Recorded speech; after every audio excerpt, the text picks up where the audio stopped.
Hello, fellow traveler. Did you...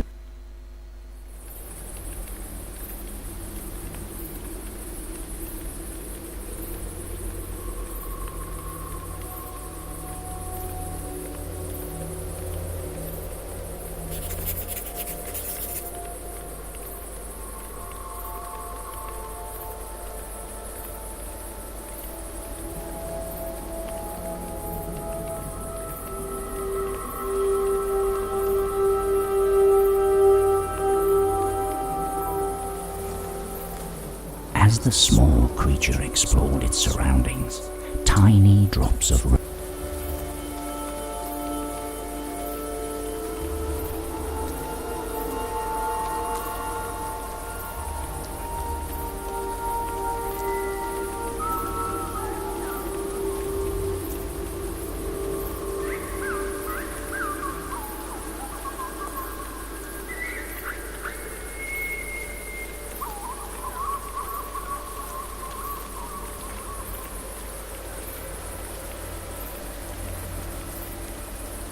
The creature tried to collect some of the cold water, but was unable to keep the illusion.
Hello? The small creature uttered nervously, but the scarecrow remained silent.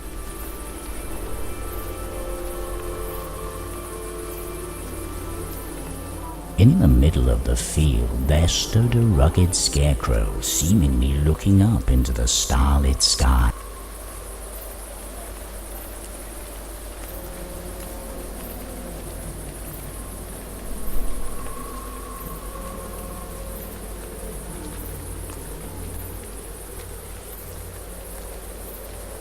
The small creature was reluctant to crawl into the pitch-black hole. The small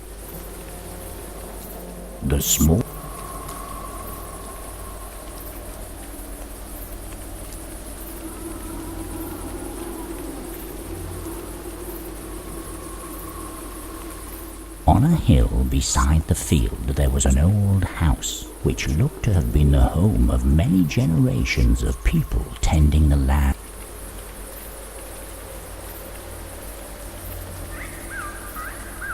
In the distance you could barely make out an old windmill, used to mill the grain harvested from the field.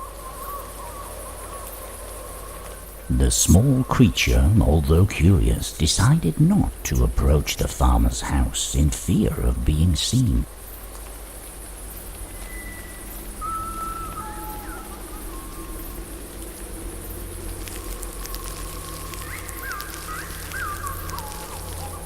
As the small creature walked across the field, stalks began to sprout from the wet soil.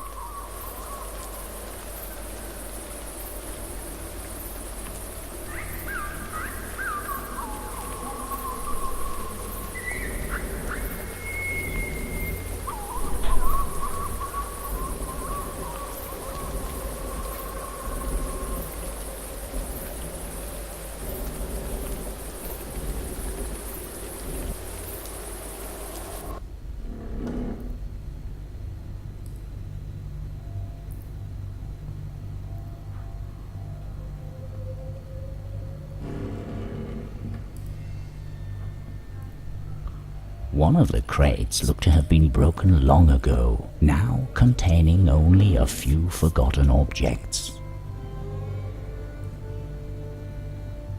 In the remains of the old crate, the small creature found a ball of yarn.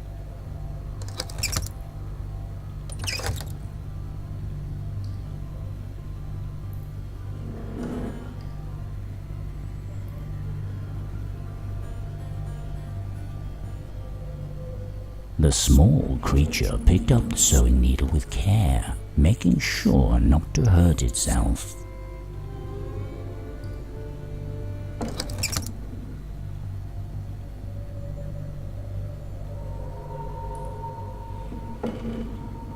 In the far corner of the dark room sat an old hustant, stroking his long grey beard.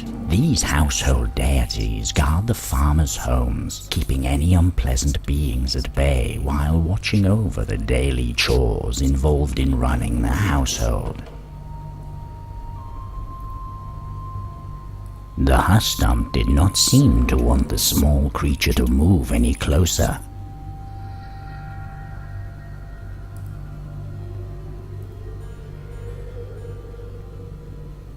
As the creature approached the corner of the room, a grumpy voice emanated from the darkness. Who are you to enter my home uninvited? If you came to steal, know that a meager creature like you would be no match for me. In the dark corner sat an old hustant, staring at the creature. Please forgive me. The small creature responded anxiously. I didn't mean to disturb you. I was simply curious about this place. I'm lost, you see. The hustant looked at the creature for quite a while before breaking the silence. Well, you certainly don't look capable enough to be the thieving kind, he muttered to himself. But if I find that you conspired with him to steal my hat, you will be sorry you revealed yourself to me. The hustant became quiet for a while, seemingly calming down. Although perhaps I could be persuaded to part with a couple of my belongings in return for something to calm my hunger. After all, most of these items have been gathering dust down here for as long as I can remember. But don't bring me anything fancy. I don't like brown nosing. Anything that will take care of my growling stomach will do.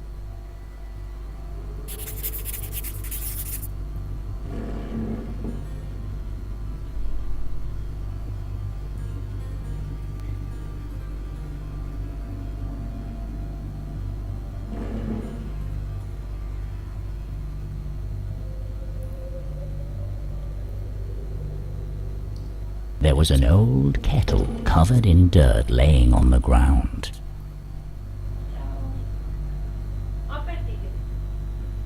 The small creature tried to brush some of the dirt off as it picked up the old kettle.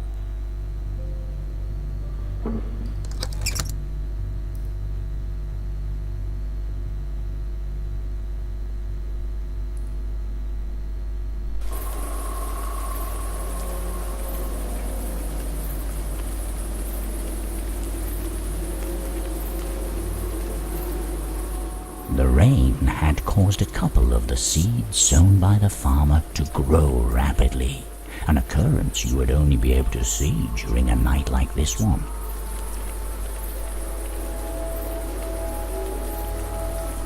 The small creature managed to pick up a handful of oats off the stalks.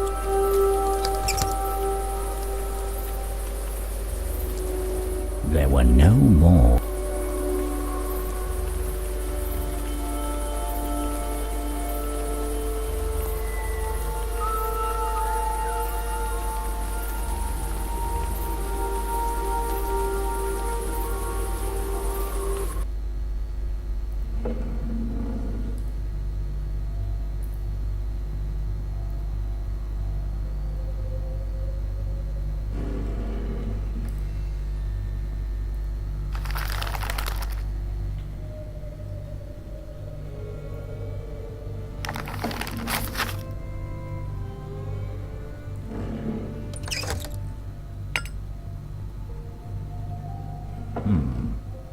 No, that's not how it happened.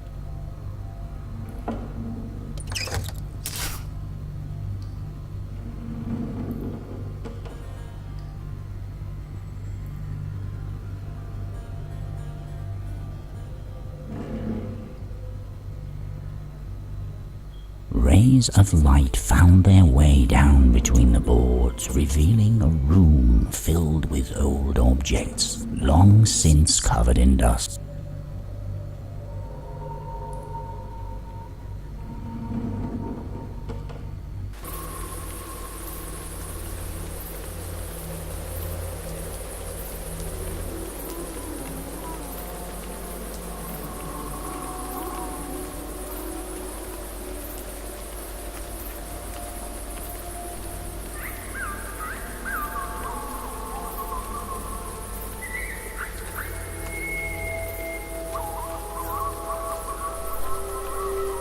In the middle of the clearing, there was a mound of stones that seemed to have concealed something. Stuck between the stones were two branches tied together to form a cross.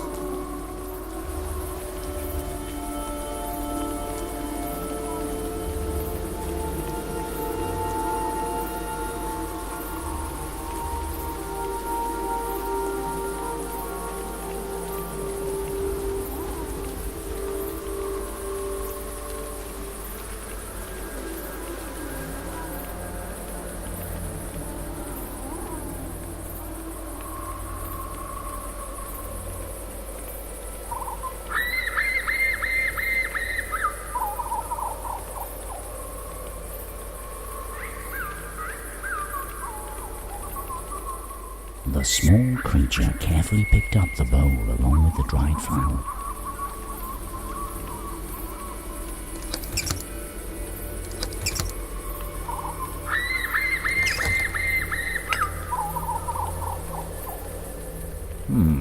No.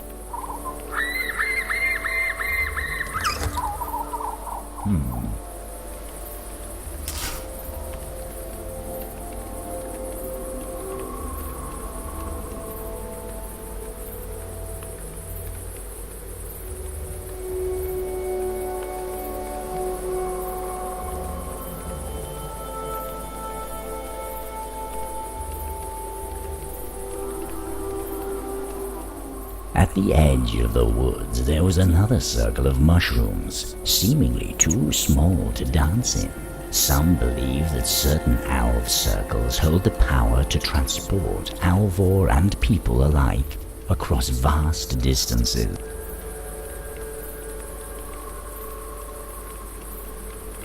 The small creature thought about taking one of the mushrooms, but they didn't look all that tasty.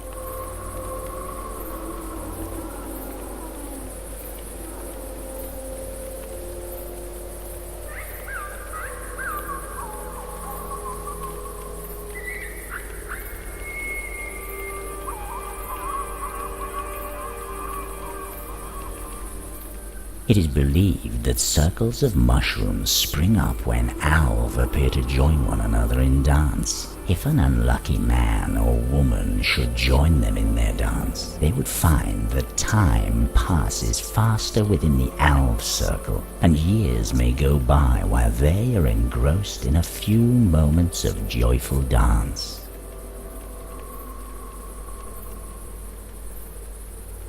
A large stone could often be found at the center of alv circles. How they got there, no one seemed to know. In some of the stones there were holes, said to be surrounded by strange symbols.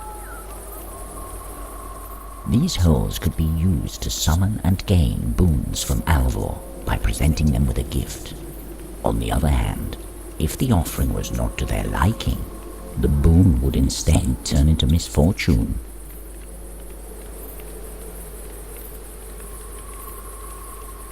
Reaching into the hole, the small creature felt something flat, round and hard.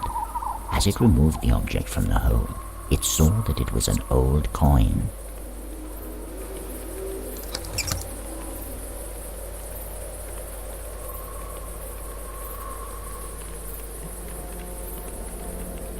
The small creature thought about taking one of the mushrooms, but they didn't look.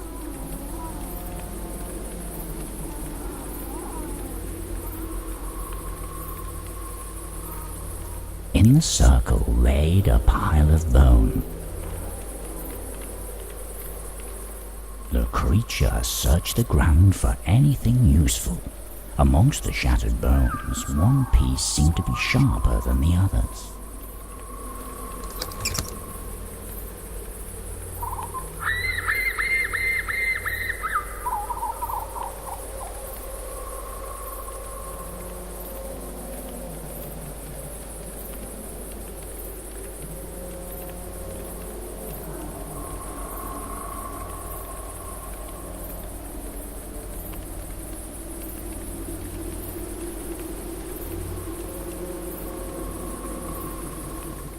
The warmth emanating from the coals had almost faded when something seemed to reignite them. The small creature watched the coals for a while, spellbound by their calming glow.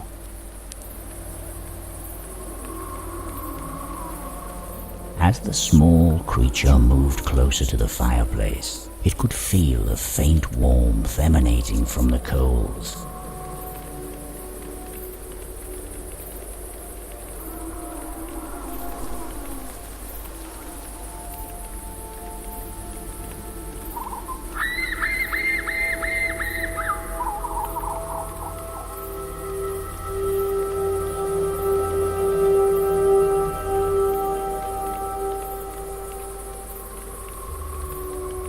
The top part of the shaft had been broken and was barely attached to the rest of the tool, now unusable for working the fields.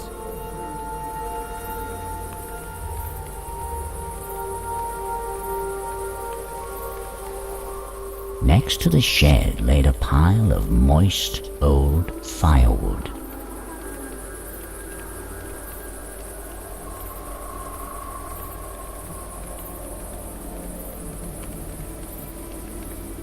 Hey! An angry voice emanated from the shed as the creature was about to pick up the piece of cloth laying on the ground. I found that. If you want it, you'll just have to bring me something else that I can use.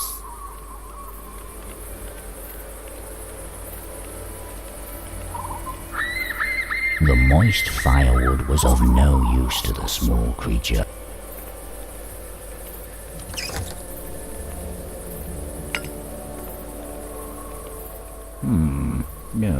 No, that's not how it happened.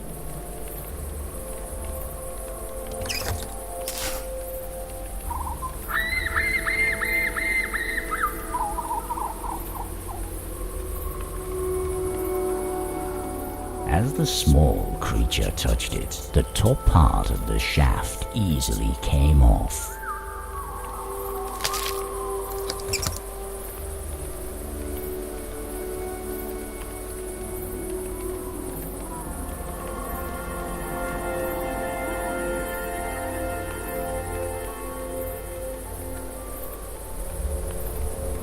The cartwheels were buried too deep for a small creature to pull them out of the ground.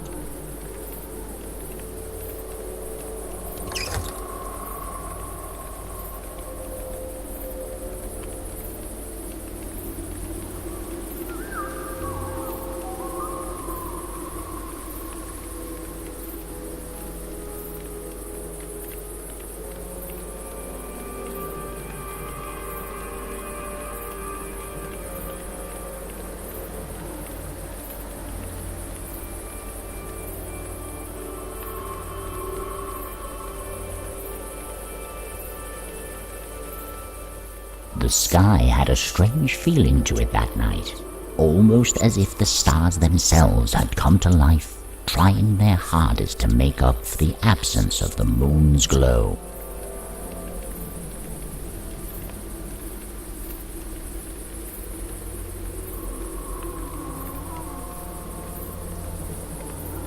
Touching the scarecrow, the creature could feel the dry hay prickling it through the burlap.